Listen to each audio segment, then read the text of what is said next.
빌립보서 2장 12절부터 18절까지의 말씀을 통해서 순종과 기쁨은 어떠한 것인지 우리가 함께 보기를 원합니다. 사실 순종이라는 게 하기가 대단히 힘들지요. 그리고 기뻐하는 것도 힘듭니다. 이 하나님께서 기쁨에 대해서 말씀을 하지만 이 생활 속에서 기뻐하기란 대단히 힘든 것이죠. 기뻐해라. 하지만은 그렇지 못한 게 현실입니다. 그래서 오늘 말씀을 통해서 순종과 기쁨을 함께 보려고 합니다. 이 12절 말씀에서 나의 사랑하는 자들아 너희가 항상 순종한 것 같이 내가 있을 때뿐 아니라 지금 내가 없을 때에도 더욱더 순종하여 이 빌립보에 있는 형제 자매님들은 항상 순종한 것 같이 라는 말씀을 보면 순종을 잘했던 것 같죠. 순종을 매우 잘했길래 이 바울 사도가 너희가 항상 순종한 것 같이 이렇게 말씀을 했다고 보아집니다. 순종을 참 잘했던 사람들이 빌립보에 있는 형제 자매님들이었다. 그리고 내가 있을 때뿐 아니라 지금 내가 없을 때에도 더욱더 순종하여 바울 사도가 권면하는 말씀입니다. 순종을 내가 없을 때도 순종을 해라. 이런 말씀을 하고 있습니다. 이 말씀을 보면 바울 사도는 늘 그 말하는 말씀에 대해서 누구에게 말하는가 하는 대상이 있습니다. 그 대상이 오늘은 누구로 언급되고 있죠? 12절 말씀에서 바울 사도가 말하는 대상이 누구입니까?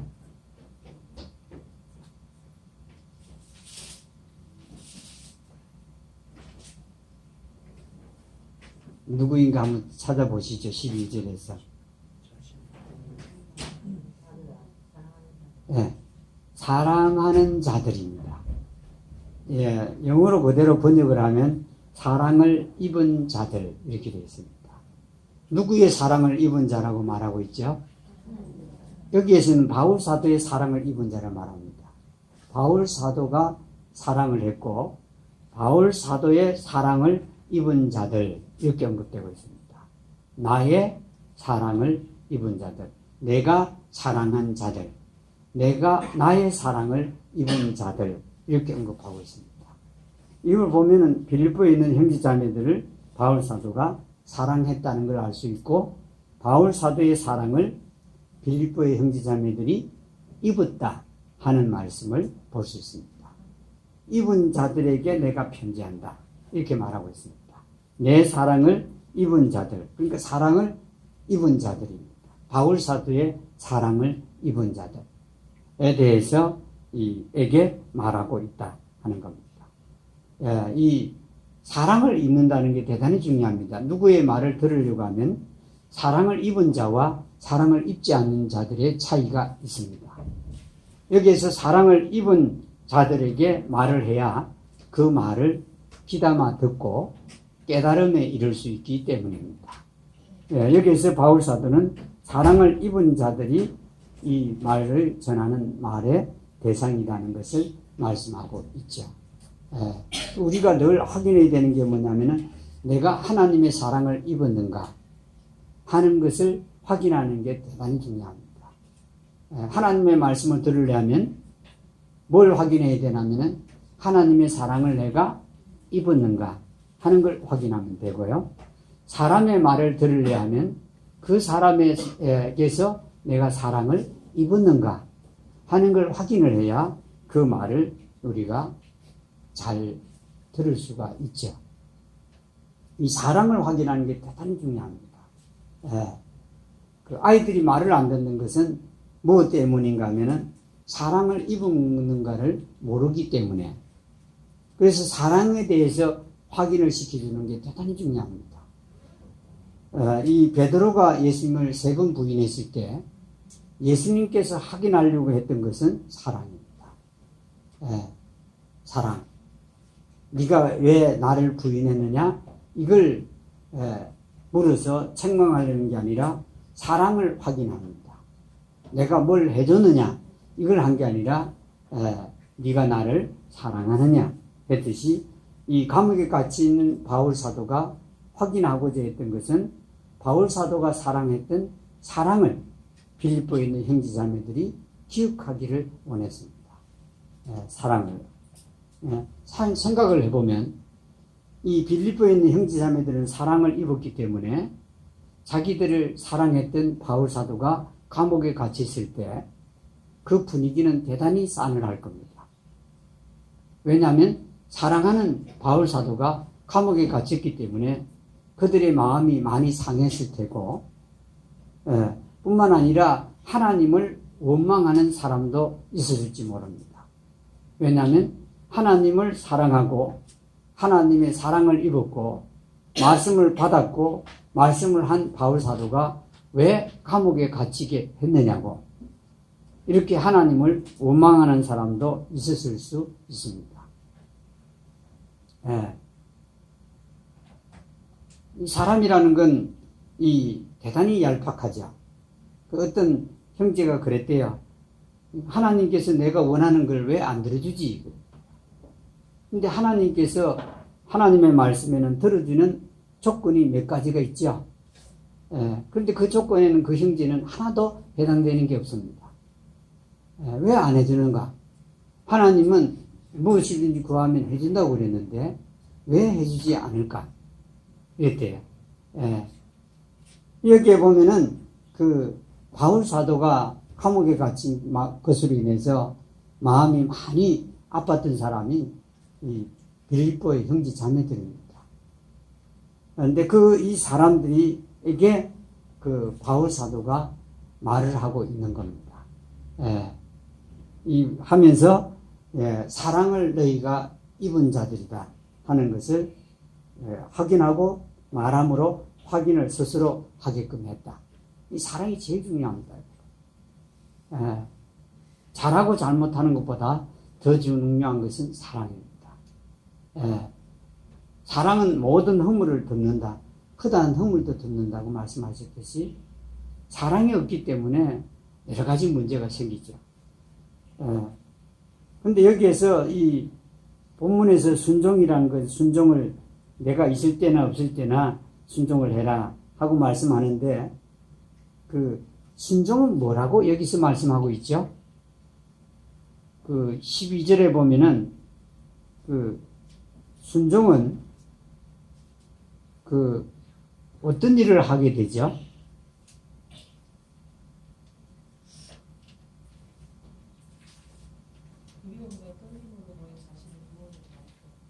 순종을 하면 어떤 일이 있다고요? 쉽게 말하면 어떤 일이 있습니까? 구원을 일하여 드러낸다. 이런 뜻입니다.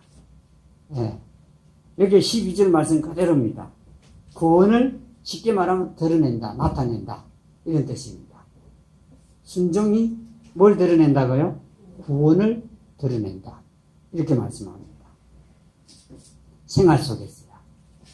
이 순종이라는 걸 통해서 자기가 구원받은 것을 나타내는 거다. 이런 뜻입니다. 이 순종이라는 게 대단히 중요하다는 것을 말씀해 주고 있습니다. 순종이라는 건 내가 구원받은 것을 나타내는 것이다. 라고 이 바울 사도는 말씀하고 있습니다. 일하여 나타낸다. 이렇게 했거든요.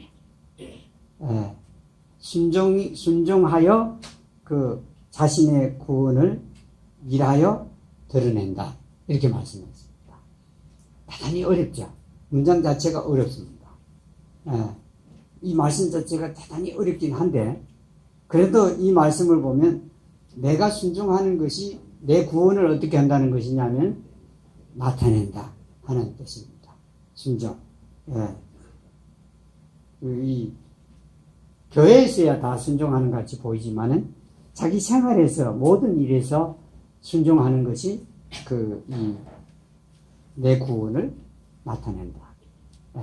생활 속에서 바울 사도가 요구하는 게 뭐냐면은 구원을 나타내라 하는 겁니다.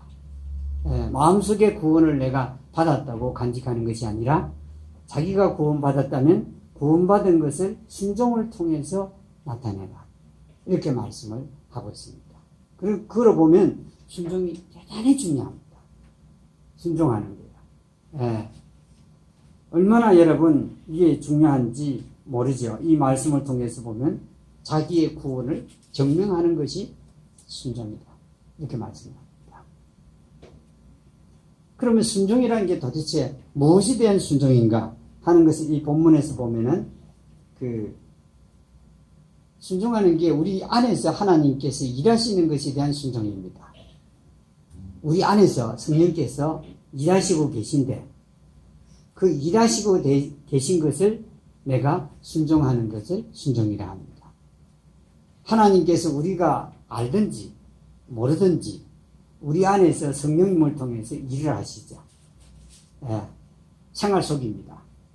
일을 하시는데 대부분의 경우에 우리 안에서 성령께서 일하시고 있는 것을 우리가 순종을 하는 겁니까? 불순종을 하는 겁니까? 대충 우리는 그 말을 안 듣습니다.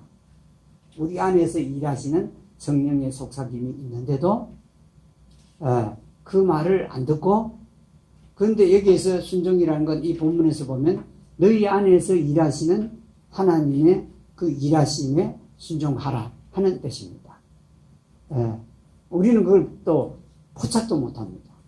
우리 안에서 성령께서 일하시면서 일하시는 것을 우리가 알지도 못합니다. 그러니까 순종은 자연스럽게 못하죠. 그런데 여러분, 우리 속에서 성령께서 내게 속삭이는 말에 귀를 기울일 필요가 있고요. 그걸 내가 포착할 수 있는 것이 대단히 중요합니다. 그걸 사람들은 모릅니다. 성령께서 지금 역사하고 계신데도 내 속에서 그걸 놓치고 있을 때가 많죠. 두 번째는 하나님께서 원하게 하시는 것이 있습니다. 근데 우리가 그걸 아예 모릅니다. 하나님께서 내게 뭘 원할까? 생각을 하지도 못하고 그걸 알지도 못합니다. 근데 하나님께서 우리에게 원하시는 것이 원하게 하는 게 있다. 그러니까 지금까지 우리가 살아왔던 일생 동안 살아왔던 우리의 원하는 소원과 달리 하나님께서 우리 속에서 뭘 원하는가 하는 게 있다는 겁니다. 그걸 이제 알아야 되고 그 속삭임을 들을 줄 알아야 됩니다. 하나님께서 나에게 원하시는 게 있다는 겁니다. 그 원하게 하시는 것을 뭐 하느냐 하면은 순종해라 하는 겁니다. 내 소원 말고요. 하나님의 소원이 내게 있다는 겁니다. 그 소원에 대한 순종을 말합니다. 그러니까 하나님께서 내가 원하게 하는 다른 소원이 있다는 거죠. 그 소원에 대한 순종입니다. 내가 원하는 거에 이게 지금까지 살아오면서 너무나 많고 또 때를 따라서 바뀌어지고 그렇습니다. 하나님께서 원하는 소원이 뭐냐 하는 걸 깨닫는 게 대단히 중요합니다. 그래야 하나님이 원하게 하시는 것을 내가 순종해서 할 수가 있죠. 그것도 알기가 힘듭니다. 그냥 살면 대충 살면 알기가 힘듭니다. 하나님께서 나에게 원하게 하시는 일이 뭐냐, 이걸 아는 게 대단히 소중합니다. 안 그러면 하나님이 원하는 거 이 땅에서 한 번도 살아보지 못하고 이 땅을 떠날 수 있습니다. 구원을 받아도요. 그러니까 이게 하나님께서 나에게 원하는 게 무엇인가, 그 원하는 것에 대한 순종을 말합니다. 하나님의 소원 뭘까? 그것만 알면 하나님이 주신 소원대로 우리가 살 수가 있습니다. 다른 소원이 있습니다. 세 번째는 보면 무엇에 대한 순종인가 하면 하나님께서 행하게 하시는 것에 대한 순종입니다. 하나님께서 우리 속에서 뭘 해라 하는 게 있다는 겁니다. 거기에 대한 순종을 말합니다.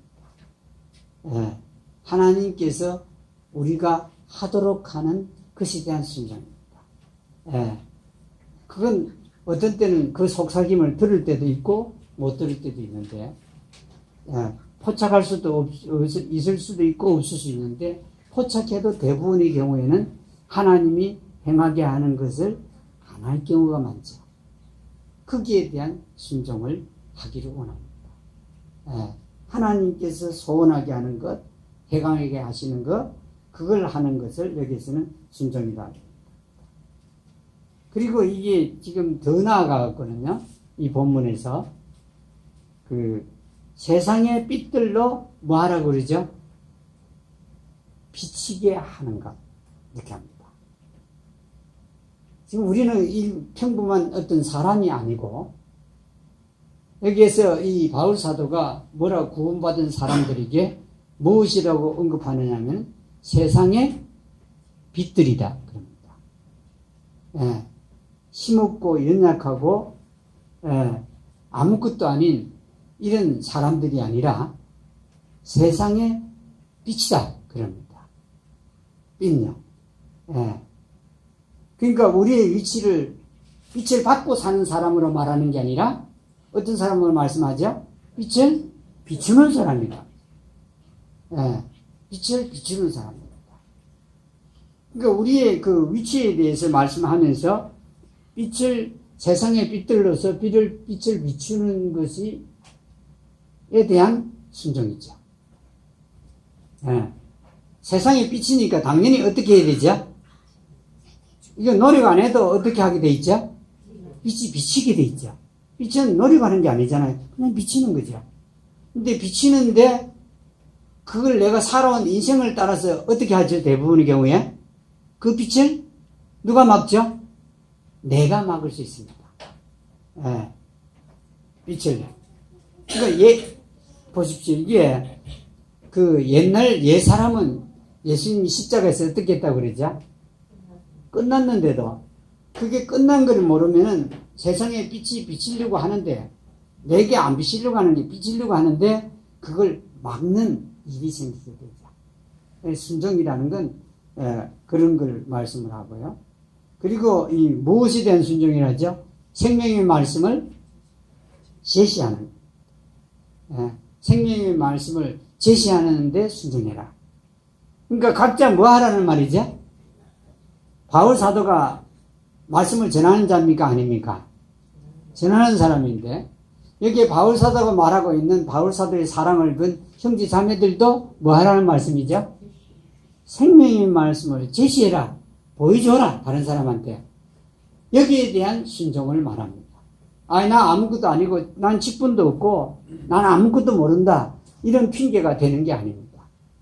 내가 가진 생명의 말씀의 정도는 각각 다르겠지만, 깨달은 말씀의 정도는 다르지만, 그 수준은 다르지만, 내가 깨달은 그 수준만큼, 내가 깨달은 정도만큼 말하는 말씀이죠? 생명의 말씀을 제시하는 것. 바울 사도가 지금 그럴 수밖에 없어요. 한번 보십시오. 바울 사도는 감옥에 갇혔어요.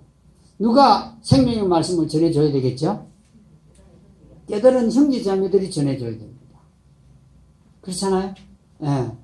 그렇지 않으면 길이 없습니다. 생명의 말씀이 전해질 길이 없기 때문에 바울 사도는 생명의 말씀을 너희가 제시해라. 그냥 이거는 믿게 하라는 뜻이 아니고 말하는 말씀이죠. 너희가 깨달은 말씀을 그들에게 제시라는 건 뭐냐면 보여주라는 뜻입니다. 거기에 대한 순종을 말합니다. 이해되시죠? 그래서 말씀을 깨달아야 되는 이유가 거기 있습니다. 생명의 말씀을 제시하려면 내가 확실히 알아야 됩니까? 몰라야 됩니까? 확실히 알아야 됩니다. 그래야 제시할 수 있습니다. 이게 지금 나는 목사가 아니니까 나는 생명의 말씀을 제시 안 해도 된다. 이게 아닙니다. 그들이 받아들이든지 안 받아들이든지 상관이 없습니다. 제시하라고 했기 때문에 나에게 책임이 있는 게 아니죠. 그래서 내가 생명의 말씀을 제시해라 하는 겁니다. 여러분, 사람이 나이가 들어가면서 혹은 어려운 일을 다 들어가면서 남는 건 뭐밖에 없겠습니까? 뭐밖에 없죠? 병밖에 없죠. 근데 말씀을 내가 깨달아서 말씀을 제시하다 보면 나이가 들어도 내게 남는 게 무엇이 있느냐 하면은 말씀도 있습니다. 그러면 이 병밖에 없는 몸을 그것을 극복할 수 있는 길은 뭐밖에 없죠? 말씀입니다. 말씀입니다. 네. 이 말씀을 깨달아야 되는 이유가 크게 남의 좋은 일을 하려고 생명의 말씀을 제시하라는 게 아니라 내가 좋으려고 생명의 말씀을 제시하는 겁니다. 아기를 낳은 엄마가 말이죠. 자기가 건강하려면 어떻게 해야 되죠? 네? 어떻게 해야 이 엄마가 건강할 수 있죠? 어떻게 해야 되나요? 자기 몸을 자기 다스려야 돼. 자기 몸을 어떻게 다스리죠? 아기를 금방 낳았어요. 그때부터 아기 엄마가 건강하려면 어떻게 해야 되나요? 조리를 잘해야 되나요? 예? 조리를 잘하는 그게 자기 몸을 위한 건가요? 진짜 좋은 거는요. 그 여자들은 아기를 낳아야 건강하죠. 많이 낳을수록 건강한 겁니다. 그리고 아기를 낳았으면 어떻게 해야 되죠? 네? 유대인들은요, 7명, 8명 많아요. 지금 이 시대에도요. 유대인들은 7명, 8명, 10명까지 넣는 사람도 있고요. 예, 유대인들은 하나님 말씀에 그걸 다 그대로 합니다. 율법을 지키듯이 지키는 거예요. 예. 그러니까 우리는 하나님 말씀대로 안 살았다는 거지. 성장이 없는데 보니까. 그 성장이는 많이 나왔네. 3명이지. 예. 요새 세대를 말하면 많이 나왔죠. 보면은, 애기 엄마가 애기한테 뭘 줘야 되죠? 젖을 줘야 됩니다. 그래야 건강합니다. 그 젖을 갖다가 짜갖고 내뿌리면, 여러분, 젖 짜는 기계로 짜는 것보다는 어떻게 해야 더 좋을까요? 애기가 직접 빨아먹게끔 해야 됩니다. 그 젖을요, 다른 사람은 줘야 됩니다. 말씀도 무엇과 같이 비유되어 있죠? 젖으로 비유되어 있습니다. 말씀도 내가 깨달은 걸 남에게 자꾸 전달해 주는 게 대단히 중요합니다. 그래야 누가 건강해질 수 있죠? 내 생명이 건강해집니다. 예. 그리고 내 몸도 어떻게 되겠죠? 건강해집니다. 예. 여러분, 이게 얼마나 중요한지 모릅니다. 그래서 생명의 말씀을 제시하는 겁니다. 이게 명령으로 들리긴 한데, 실제로는 생명의 말씀을 내가 깨달았으니까 나에게는 어떤 게 돼 있었죠? 기쁨이지. 그렇죠? 그 기쁨을 어떻게 해야 될까요? 나눠 가지라는 뜻입니다, 이게. 생명의 말씀을 모르고 깨닫지 못해 있는 사람들에게 내 기쁨을 나눠주는 거죠. 근데 여러분, 이게 확실하게 전달되면, 제시되면, 그 사람들이 그 말씀을 받을까요? 받지 않을까요? 받습니다. 예. 희미하게 말하니까 그 사람들이 안 받습니다. 예. 그러나 확실하게 말하면 그 사람들이 받을 가능성이 훨씬 많습니다. 거기에 순종합니다. 예. 여러분, 이 전도라는 거 하도 이 세상이 교회에서 들어가고 이게 부담스러워 그리고 힘들게 여기지. 하나도 힘든 거 없습니다. 내가 아는 만큼만 하는 거거든요. 여러분, 소경이 눈을 떴다가 한 말이 무엇이죠? 예수님 이름 알았나요? 눈 뜨게 했을 때도 이 소경은요, 날 때부터 소경된 자가 예수님이 누군지 몰랐습니다. 자기를 낫게 해준 분이 몰라요. 누군지 몰라요. 그러면 지금 이 사람은 전도할 수 있나요, 없나요? 없어요. 예수도 모르는데, 전도할 수 없는데, 바리새인과 사두개인들이 물었죠. 네 눈을 누가 뜨게 했느냐? 그러니까 뭐라고, 어떻게 해서 네 눈이 떠졌느냐? 그러니까,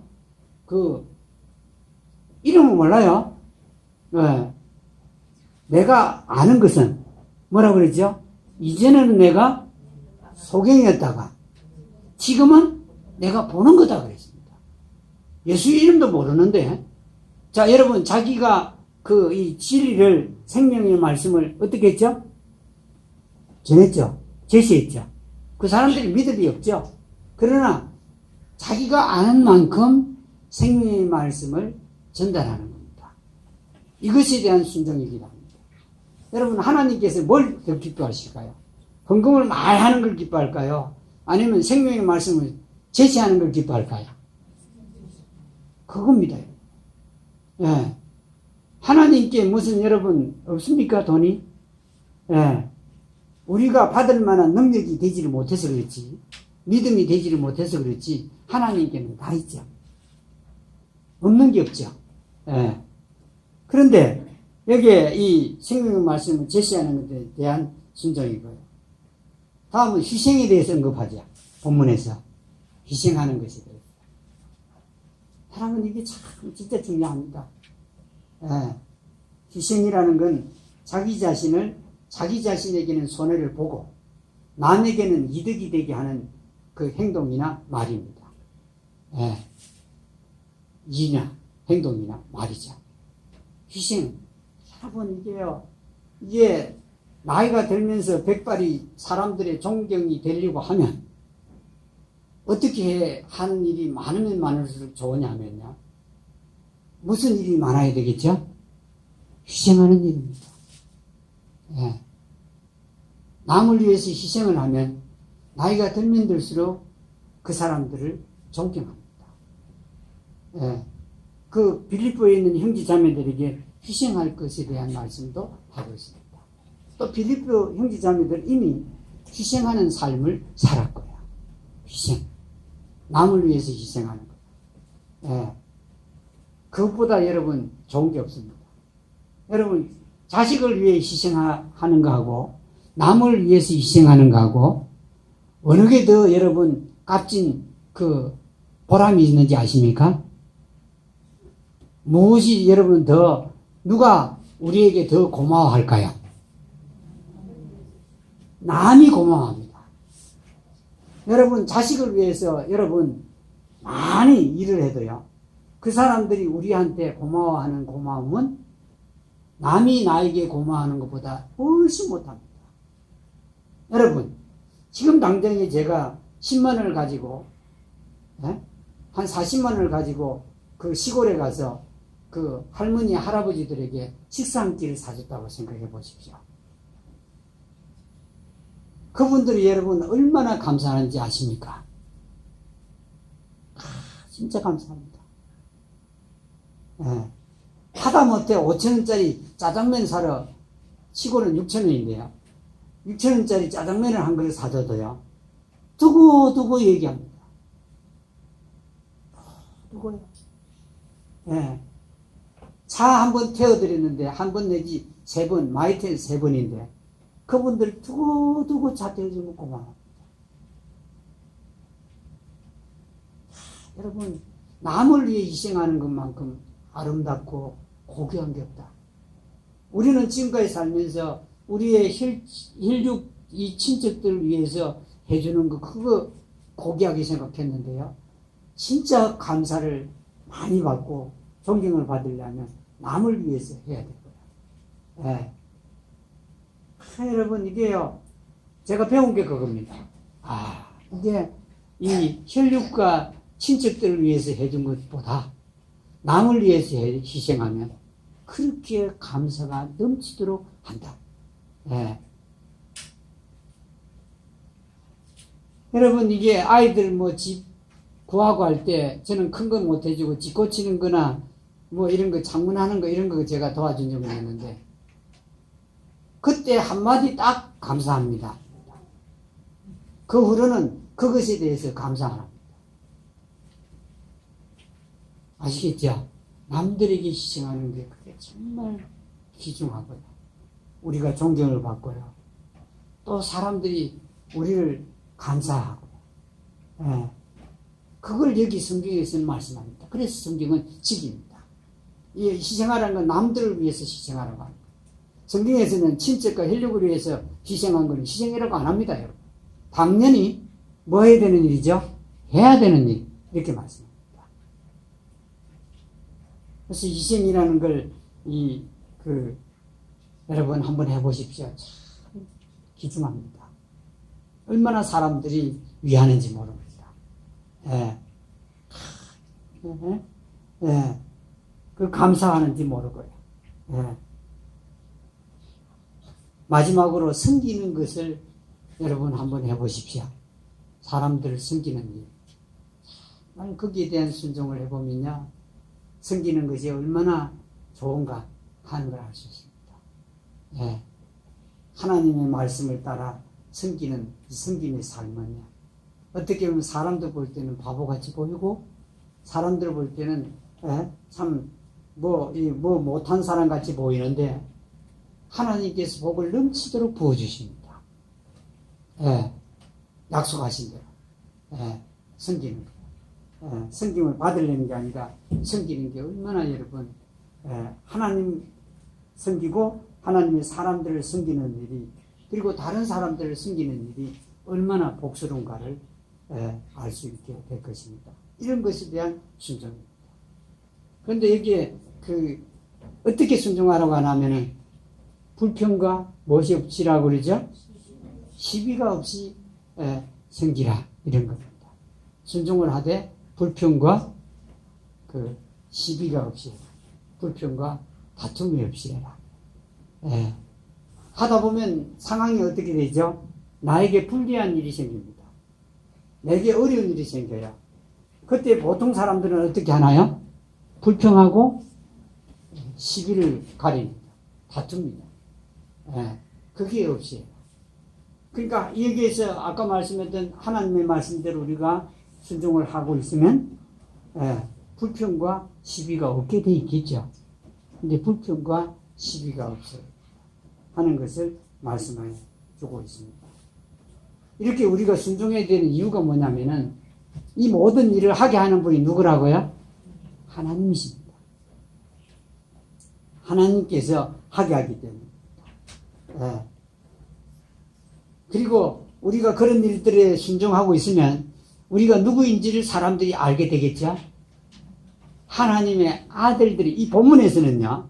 이 번역하는 사람이 어떻게 번역해 놨냐면 하나님의 아들들이 되게 하려 하심이라 이렇게 됐다고요. 이 번역하는 사람은 그렇게 하면 무엇이 된다는 말이죠?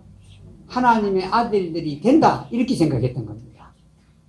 그런데 이 사용된 단어가 뭐냐면은 비동사입니다. 이 동사는 두 가지를 번역할 수가 있습니다. 이다는 뜻으로 할 수도 있고 된다는 뜻으로도 할 수 있습니다. 그런데 이다는 뜻으로 사용되는 때가 훨씬 많습니다. 그래서 번역하는 사람은 두 가지로 번역할 수 있습니다. 자, 이렇게 하면 너희가 이렇게 순종하면 하나님의 아들들이 된다라고 번역할 수도 있고 이렇게 순종하면 하나님의 아들이 하늘의 임을 드러낸다. 이렇게도 번역할 수 있습니다. 하나님의 아들이다. 하나님의 아들이 된다는 거하고 그러니까 과거형도 아니고 현재형도 아니고 미래형도 아닌 걸 원형이라 그러거든요. 그러니까 하나님의 아들임이 어떻게 된다는 말이죠? 드러난다는 뜻이 되는 겁니다. 하나님의 아들임이 드러난다. 여러분 이 순종은 하나님의 아들이 아닌 사람이 순종을 할 수가 있을까요? 하나님의 아들인 자가 순종할 수 있을까요? 하나님의 아들인 자가 순종할 수 있습니다. 근데 마귀는 우리가 하나님의 아들인 것을 알게 합니까? 모르게 합니까? 모르게 합니다. 그래서 우리를 하여금 어떻게 살게 하죠? 불순종하게 합니다. 이게 참 여러분 큰 문제입니다. 불순종하게 만들죠. 마귀는 늘 그렇게 하기를 원합니다. 근데 이 세상이 우리가 옛날에는 세상 속에 살았죠. 세상의 모습을 본문에서는 뭐라고 하지? 어떻게 표현하죠? 세상의 모습이 어떻다고 그러죠? 삐뚤어지고 또요. 구부러지고. 여러분 이게 맞아요. 세상 민족들, 세상 사람들은 아예 어떻게 되어 있죠? 구부러져 있습니다. 그래서 뭘 봐도 어떻게 여기죠? 구부러지게 보는. 또 세상 사람들은 어떻게 봐 있죠? 삐뚤어져 있어요. 뭘 보는 것마다 뭘 어떻게 보죠? 삐뚤게 봅니다. 예. 이게 세상 사람들입니다. 거기에 우리가 살았거든요. 그러니까 그렇게 보지 말고 하나님의 아들들로서 뭐 하라는 말이죠? 순종해라 하는 겁니다. 예. 그리고 이제 마지막으로는 기쁨인데요. 이 순종을 하면 사람이 기뻐질까요? 슬퍼질까요? 기뻐집니다. 불순종하는 게 오히려 나의 마음을 어떻게 하죠? 슬프게 하고 괴롭게 하는 거죠. 여기에 이렇게 순종을 하면 사역자의 마음이 기뻐진다고요. 바울 사도가 너희가 이리 하면 어떻게 한댔죠? 예? 내가 기뻐진다. 예. 왜요? 왜 기쁘다고 하죠, 바울 사도가? 내가 전한 말이 어떻게 된다고요? 헛되이 전한 것도 아니고, 내가 수고한 수고도 헛된 수고가 아니 되기 때문이라, 이렇게 합니다. 예. 그러니까 우리들의 순종이 하나님이 기뻐할 뿐만 아니라 사역자도 기뻐한다는 뜻입니다. 내가 순종하지 않으면 사역자가 슬퍼진다. 내가 슬프다. 이런 뜻입니다. 예. 그리고 너희도 뭐 하라고 그러죠? 기뻐하라. 그럽니다. 너희도 기뻐해라. 근데 여러분, 이 기쁨은요, 예. 순종하는 자에게만 있습니다. 안 그러면 순종이 되지 않는 분들은 기쁨이 없죠. 예. 여기에서 보면은 데살로니가전서 5장 17절에서 우리가 뭐라고 하죠? 항상 한번 따라 해볼까요? 항상 기뻐하라. 근데 여러분, 지금부터 기뻐하는 훈련을 해야 됩니다. 지금 평상시 생활에서요. 안 그러면 어려운 일이 생기거나 나에게 병이 오거나 몸에요 하면은 기뻐해지나요? 안 되나요? 안 됩니다, 여러분. 이 사람이 기뻐해야만이 사람의 몸도 어떻게 되겠죠? 건강하고 건강치 못해도 건강을 회복할 수 있습니다. 우리 김동환 집사님 사자가면서요, 자기 마음대로 안 되거든요. 자기 소원대로 안 되거든요. 그러니까 어떻게 하냐면 늘 우세요. 예. 어제도 말씀을 드렸는데, 울면요, 이 병을 하나님이 빨리 낫게 못 해줍니다. 예. 울면은 어떻게 되죠, 여러분? 얼굴이 어떻게 되나요? 찡그리져요. 얼굴이 찡그리지면, 이 찡그리지는 순간에 우리 근육들은 다 어떻게 되겠죠? 경직됩니다. 굳어집니다. 예. 기뻐서 우는 거하고 달라요. 기뻐서 우는 것은 사람의 마음이고 몸이고 어떻게 되죠? 활짝 열어주는 거예요. 슬프고 괴로워서 우는 것은 경직되게 합니다. 병이 없던 사람도 병이 걸리고요. 병이 있는 사람은 이 병이 낫지를 않아요. 특히 혈관 같은 경우는 우리 김 집사님이 늘 기뻐해야 됩니다. 예. 기뻐야 심장이 어떻게 되죠? 심장 박동이 잘 되게 되어 있습니다. 예. 심장이요, 잘 뛰게 되어 있어요. 이 피를 돌게 하는 게 무엇이 돌게 하죠? 심장이 돌게 하는 거 아닙니까? 심장이요. 이게 피가 저절로 지가 힘이 있어서 돌아다니는 게 아니고요. 심장이 피를 갖다가 보내주는 겁니다. 심장의 힘으로요, 요 끝에까지 피가 오게 돼요. 예. 한 바퀴 돌고 또 다시 돌아갑니다. 심장을 돌리는 게 심장이거든요. 피를 돌리는 게 심장이거든요. 예. 근데 그렇지 않으면 이게 돌리지를 못해요, 여러분. 예. 기쁘지 않으면 심장도 누가 문자를 해석을 했는데요. 심장을 갖다가 한문으로 해석을 하니까 우울이라는 것도 무엇과 관계되냐면 심장하고 관계된대요. 피가 잘 안 돌면 사람이 우울해진대요. 그러니까 여러분, 이게 하나님께서 헛말로 항상 기뻐하라 라고 바울 사도를 통해서 말씀한 게 아니라는 겁니다. 이 바울 사도도 지금 순종을 말하면서 마지막에 갖고는 기쁨을 얘기합니다.